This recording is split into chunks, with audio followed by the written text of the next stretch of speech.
Hello, we're going to do a dependent t-test. Now, if you look here, a dependent t-test, also known as a paired sample t-test, basically examines the significant differences between two sets of related score. So, for example, whether the mean high jump score of one group are different when measured pre and post training. So here I've got two related groups. So these pairs here, as you can see, 1 to 10, they're going to do a test once, and then they're going to do the test again. So it's the same pair, so they're related. And then basically now we want to prove that these two attempts are different.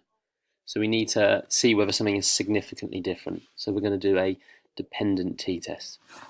Now all we do is we go to Tools,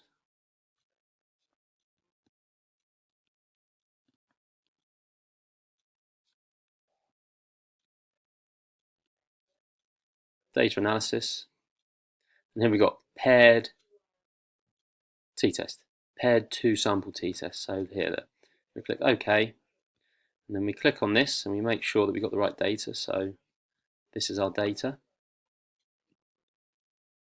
Go back here and we want to compare it to attempt 2, and you click OK, and then here we are. So let's make this a little bit bigger, and all we're going to look at is this one here.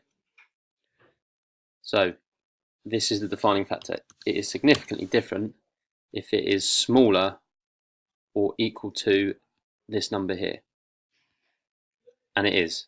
So those two sets of data are significantly different. We've proven it.